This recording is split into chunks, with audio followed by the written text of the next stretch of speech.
बच्चू कडू यांच्यावर हत्येचा कट रचल्याप्रकरणी गुन्हा दाखल झाल्यानंतर अमरावतीचे पालकमंत्री चंद्रशेखर बावनकुळे यांनी मोठी खळबळजनक प्रतिक्रिया दिलेली आहे। निवडणुका जिंकण्यासाठी आमदार होण्याकरिता एवढी लाचारी पाळणं हे योग्य नाही, हे लाचारपणाचे लक्षण आहे, अशी गंभीर टीका मंत्री चंद्रशेखर बावनकुळे यांनी बच्चू कडू यांच्यावर केलेली आहे। हे लोकशाहीमध्ये मान्य नाही। राजकारणामध्ये निवडणूक येतात, निवडणूक जातात। निवडणूक आल्यावर त्यांना मारणं किंवा त्याचा कट करणं, त्यांच्या भावाविरोधात षडयंत्र रचणं, जीवाशी मारणं हे योग्य नाही। पोलीस तक्रार झाली नसती तर हा प्लॅन त्यांनी सक्सेस केला असता आणि आमदार प्रवीण तायडे यांच्या भावाचा जीव गेला असता, असा गंभीर आरोप मंत्री चंद्रशेखर बावनकुळे यांनी माजी मंत्री बच्चू कडूंवर केलेला आहे। हे लोकशाहीमध्ये मान्य नाही।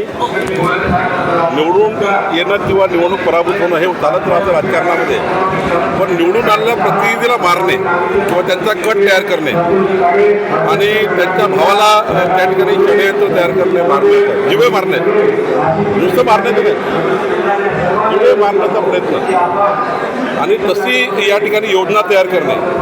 जर आज समजा ते लक्षात नसतं आलं किंवा त्याच्या पोलिसात तक्रार झाली नसती तर एखाद्या वेळी त्यांनी हा प्लॅन सक्सेस केला असता आणि त्यांच्या भावाचा आणि त्यांचा जीव गेला असता।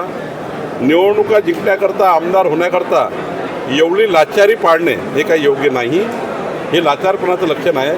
राजकारणामध्ये निवडणुका लढता येतात, 2029मध्ये लढता येईल, त्यांच्या नशिबात असेल ते निवडून येतील, पण आज प्रवीण तायडे आणि त्यांच्या परिवाराला संपवणे हे जे कट कारस्थान आहे हे मात्र योग्य नाही। सर, अंजली दमनिया यांनी अशोक